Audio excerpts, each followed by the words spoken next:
Oke, buat kalian para mahasiswa yang mendalami eksoplanet, pernah kepikiran nggak sih apa sebetulnya resep untuk sebuah planet yang bisa dihuni? Ini bukan cuma soal nyari bumi kedua loh, ini adalah salah satu pertanyaan terbesar dalam astrobiologi. Gimana caranya kita memahami resep kosmik untuk kehidupan itu sendiri? Yuk kita bedah teka-teki ini bareng-bareng. Kita mulai dengan angka yang jujur aja bikin merinding, 40 miliar. Itu potensi jumlah planet seukuran bumi di zona layak huni, dan itu baru di galaksi kita aja.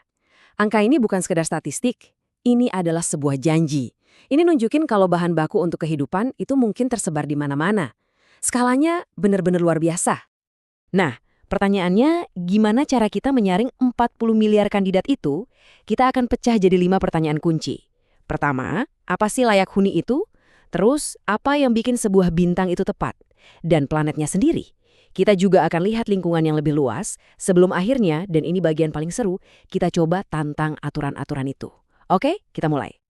Oke, bagian pertama, mendefinisikan kelayak hunian. Kita sering banget dengar istilah ini, tapi apa sih artinya secara ilmiah? Memahami definisi ini adalah fondasi dari semua pencarian kita. Jadi, ini kata kuncinya ya, potensi. Kelayakan hunian itu bukan jaminan kalau di sana ada kehidupan. Tapi ini adalah penanda kalau kondisinya memungkinkan kehidupan, seperti yang kita tahu, untuk bisa muncul dan bertahan. Ini adalah salingan pertama kita, dan yang paling dasar. Konsep utamanya itu zona layak huni, atau yang sering disebut zona Goldilocks. Nggak terlalu panas, nggak terlalu dingin, tapi pas. Supaya air bisa tetap cair di permukaan. Kenapa sih air sepenting itu? Karena air itu pelarut universal yang luar biasa. Air memfasilitasi reaksi kimia rumit yang kita yakini jadi dasar dari semua kehidupan. Tentu, lokasi itu penting banget. Tapi, punya planet sempurna di zona yang tepat, itu jadi percuma kalau nggak punya sumber energi yang pas. Nah, sekarang kita pindah ke bagian 2, bintang induk. Karena ya, semuanya dimulai dari sini.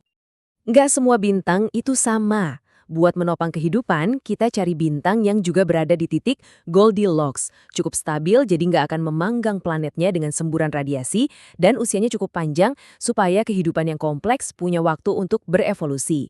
Bintang seperti matahari kita ini contohnya. Selain itu, komposisi kimianya juga penting. Bintang dengan metalisitas tinggi yang kaya elemen berat punya bahan baku untuk membentuk planet-planet berbatu di sekelilingnya. Coba kita bandingkan dua jenis bintang paling umum. Di satu sisi ada bintang kayak matahari kita, yang stabil tapi umurnya cuma miliaran tahun. Di sisi lain ada Katai Merah, bintang paling umum di galaksi, yang umurnya bisa triliunan tahun. Kasih waktu yang super panjang buat kehidupan berevolusi. Tapi ada tapinya, bintang ini terkenal ganas, sering melepaskan semburan energi yang kuat. Planet di dekatnya juga bakal terkunci secara pasang surut. Satu sisinya terpanggang semamanya, sisi lainnya membeku. Jadi ini semacam dilema kosmik, mau stabilitas jangka pendek atau potensi jangka panjang yang berbahaya. Oke, bintang yang ideal sudah kita kantongi. Sekarang waktunya kita fokus ke pemeran utamanya, planet itu sendiri. Yuk kita masuk ke bagian 3, dan coba bangun planet yang sempurna. Pertama-tama, ukuran itu penting. Planet yang masanya kecil kayak Mars, gravitasinya lemah, jadi dia susah buat nahan atmosfernya. Sebaliknya, massa yang lebih besar berarti lebih banyak panas internal, sisa dari pembentukannya. Panas inilah yang mendorong aktivitas geologis kayak vulkanisme dan lempeng tektonik, proses yang krusial banget buat daur ulang nutrisi dan menstabilkan iklim. Dan massa yang besar seringkali berarti inti besinya cair. Nah, saat planet ini berputar, inti cair yang bergerak ini menciptakan efek dinamo yang menghasilkan medan magnet global. Ini super penting. Medan magnet ini bekerja kayak perisai raksasa tak terlihat yang terus-menerus menangkis partikel berbahaya dari angin bintang. Tanpa perisai ini, atmosfer planet bakal habis terkikis radiasi dan kehidupan di permukaan nggak akan punya kesempatan. Tapi planet yang hebat pun butuh tarian kosmik yang pas. Cara planet bergerak itu sangat menentukan. Orbit yang hampir melingkar mencegah perubahan suhu yang ekstrim, kemiringan sumbu menciptakan musim yang bersahabat. Dan rotasi yang stabil bukan cuma memberi kita siklus yang malam, tapi juga, seperti yang kita bahas tadi, membantu menggerakkan dinamo yang menciptakan perisai magnet itu. Semuanya saling berhubungan.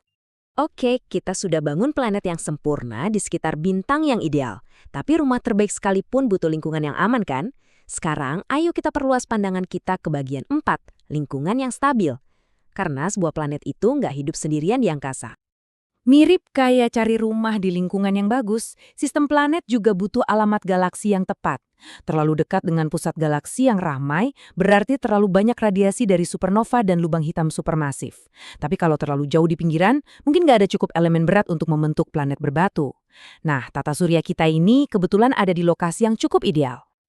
Kalau kita lihat lebih dekat, di lingkungan kita sendiri, kita punya pengawal, Jupiter. Teori Jupiter yang baik ini bilang kalau gravitasi raksasanya itu bekerja seperti penyedot debu kosmik. Dia membersihkan tata surya dari asteroid dan komet berbahaya yang bisa menghantam planet-planet dalam seperti bumi. Tanpa dia, sejarah bumi mungkin bakal jauh lebih sering diwarnai oleh tabrakan dahsyat. Sampai sini daftar syarat kita kelihatannya ketat banget ya. Tapi, gimana kalau kita terlalu kaku? Gimana kalau kehidupan bisa menemukan cara lain?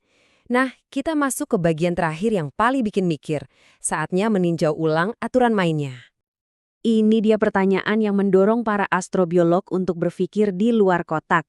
Apa jangan-jangan kita terlalu bumi-sentris dalam pencarian kita? Apa kita hanya mencari cerminan diri kita sendiri di alam semesta? Dan buktinya nggak usah jauh-jauh, ada di planet kita sendiri. Kenalan sama ekstremofil. Makhluk-makhluk ini bisa hidup di ventilasi hidrotermal yang mendidih, di air yang super asin, bahkan di dalam es. Mereka adalah bukti hidup kalau aturan kelayakan hunian itu jauh lebih fleksibel daripada yang kita duga. Artinya, pencarian kita juga harus lebih luas. Ini membawa kita ke gagasan yang luar biasa tentang habitat kelas 3. Lupakan permukaan planet, bayangkan dunia kayak Eropa atau Enceladus. Mereka punya lautan air cair global, bahkan lebih banyak dari air di bumi, yang tersembunyi di bawah lapisan es tebal dan dihangatkan oleh tarikan gravitasi planet raksasanya. Dunia-dunia ini jelas di luar zona layak huni tradisional, dan bisa jadi justru merekalah tempat paling menjanjikan untuk menemukan kehidupan di lingkungan kita sendiri. Dan ini membawa kita kembali ke dilema si katai merah.